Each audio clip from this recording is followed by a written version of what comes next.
Welcome to physics. We are now starting our final unit, Unit 6, and we'll be talking about electricity and power production.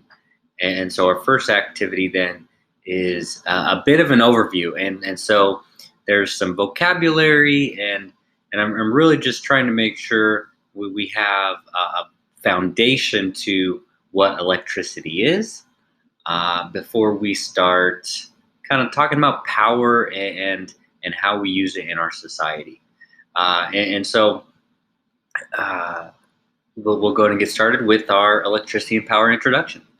So uh, first off, electrostatics is electricity at rest, and this is something that really all objects are capable of. And perhaps a more common way that we refer to it is static electricity. Okay, so you've probably heard it referred to as static electricity. And most commonly, when you touch somebody and then all of a sudden you get kind of zapped and you're like, oh man, so that's static electricity. And we're going to learn a little bit about why that happens, how it happens, and then how that is related to electricity. So electrostatics or static electricity. And electricity and what we're referring to is actually a result of electrical forces. And these are forces created from particles within atoms. And so with that, sorry, I was going to jump ahead. Charge. Next, okay, these electrical forces can create what's called a charge or result in a charge. And so it's a fundamental property of electricity and electrical property. And really it's about the mutual attractions or repulsions between electrons or protons. And so with that, okay, I wanted to do a little review of an atom. You should have learned about atoms in 8th grade, I believe. Okay, so just a quick review. So first of all, every atom has a positively charged nucleus, and that's where the protons are. So protons are positively charged particles. There's also neutrons, but we won't really worry about them per se. And they are surrounded then by negatively charged electrons. So then all electrons are identical. They have the same mass and same negative charge. And it's really, really important. So you can just count them equally. Atoms that have as many electrons as protons is a neutral atom. And so there's zero net charge. And this is what nature wants, okay? Nature wants atoms to be neutral and balanced and calm.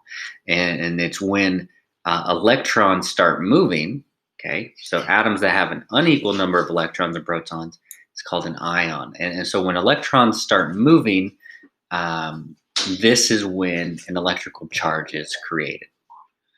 So here's a little model, okay, representing what we just talked about. Again, protons with the positive charge, they attract the negative charge here.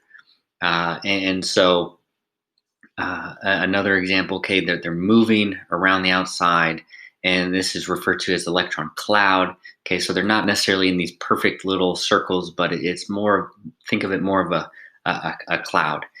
And so as I just stated, attraction and repulsion. So it's thinking, how does nature go about its way? So all electrical phenomena is founded on the principle that like charges repel, they push away, and opposite charges attract. So here's a little diagram to represent that. If you have opposite charges, they will be attracted together. If you have like charges, so two positive charges, they're going to push away. If you have two negative charges, they're going to push away. And so really the saying that you've probably heard before, opposites attract. Next, I want you to watch this video.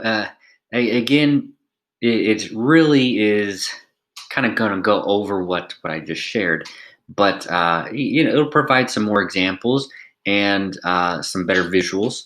Okay, so please watch this, and it's going to help you answer then the following 4 questions. So, and it's also going to introduce you to what's called a conductor and an insulator. So, in your own words, I want you to define what is a conductor, what kind of examples are good conductors, and in your own words, what is an insulator, and what are some examples. So, again, that's straight from the video. And then it also goes over an example of static electricity that occurs naturally.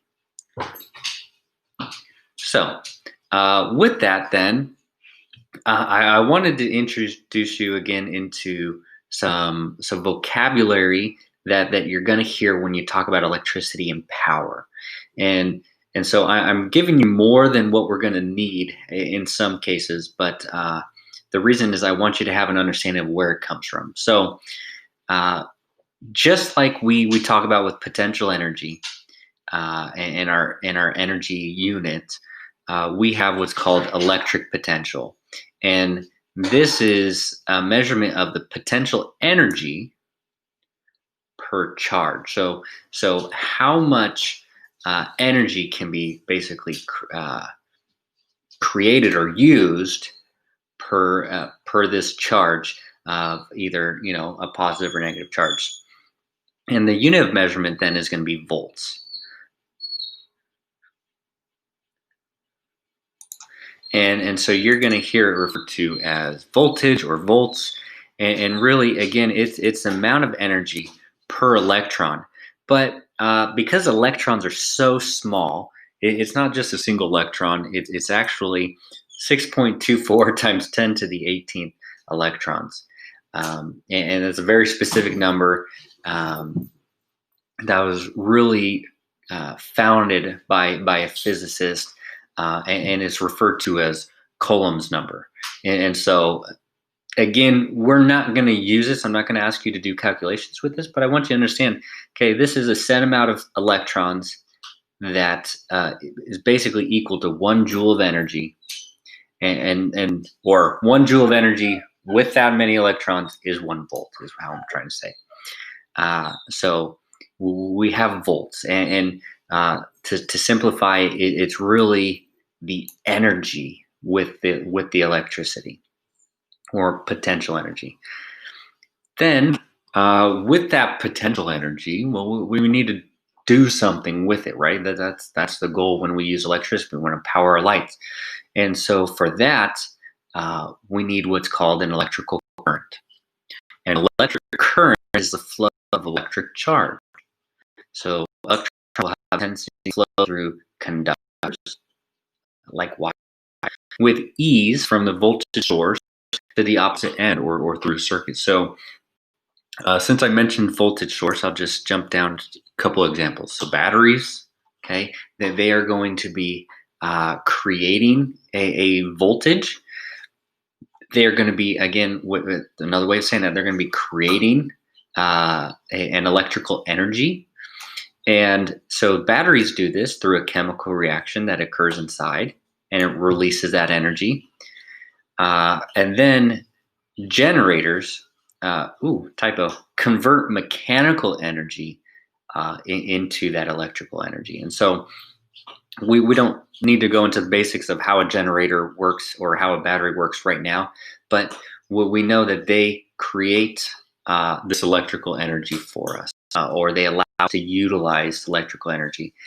And so then back to current, okay, with the voltage source producing this energy, we measure the current, the strength of the current in amps or amperes. Okay, we most commonly you'll refer to it as how many amps does what a refrigerator require, but really the technical term is amperes, but for most part we'll refer to it as amps. And 1 amp is the movement of Coulomb's number, okay, the 6.24 times 10 to the 18th. I apologize, that should be an exponent. So it's the movement of that many electrons per second. Okay, so certain refrigerators, microwaves, certain machines, light bulbs, they will allow or require a certain amount of amps in order to work.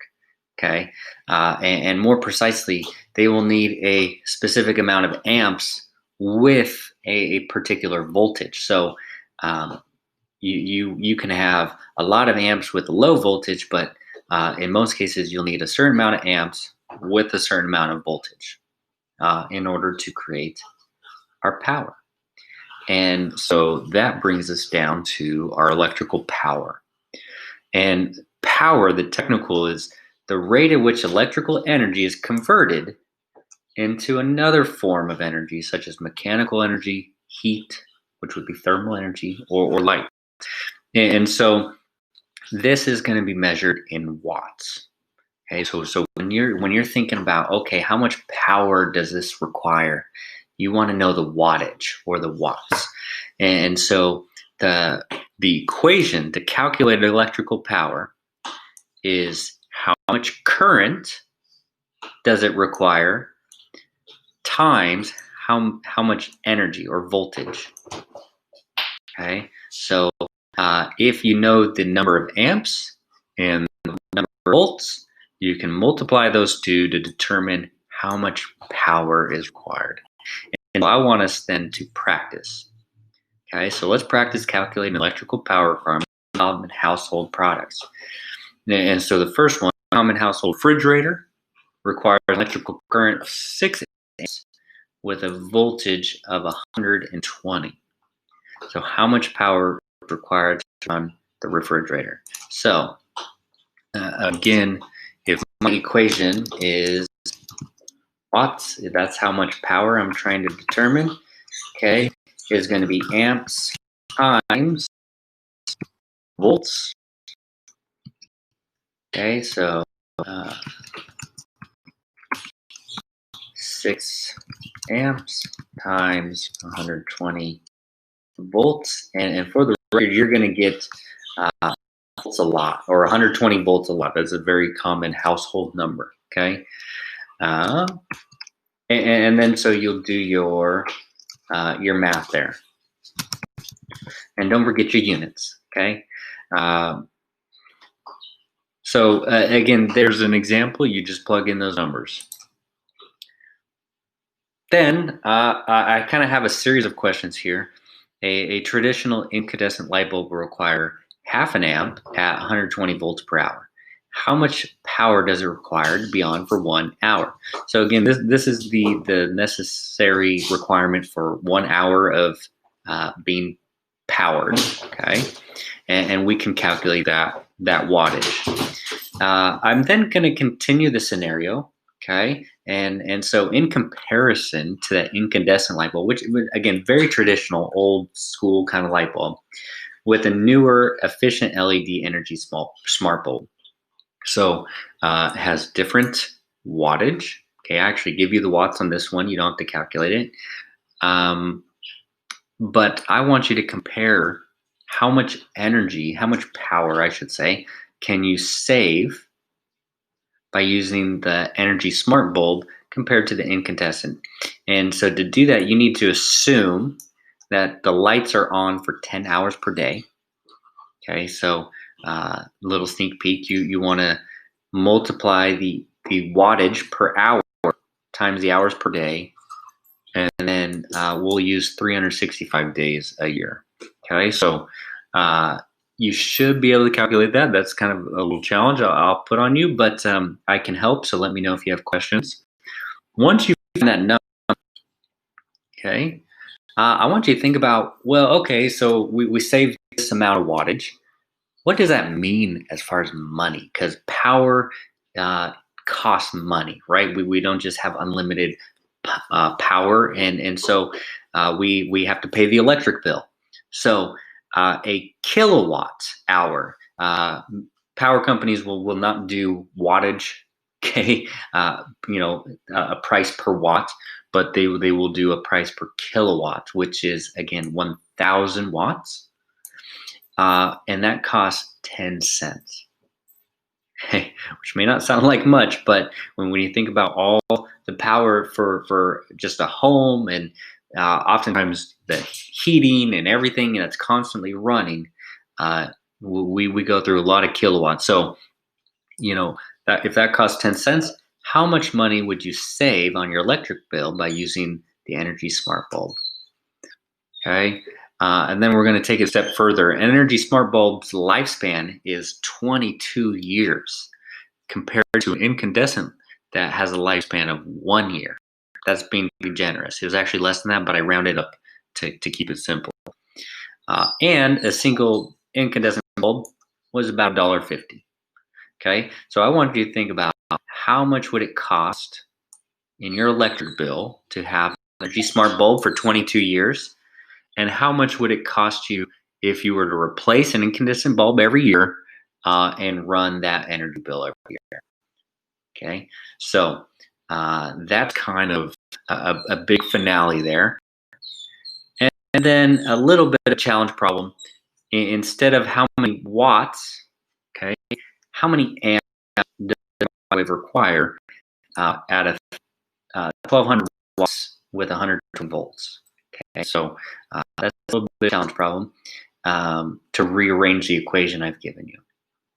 Okay, so really, again, introducing a lot of terminology to help you get started with calculating power and common, how does this apply to my life? So thank you for being here. Let me know if you have questions, and good luck.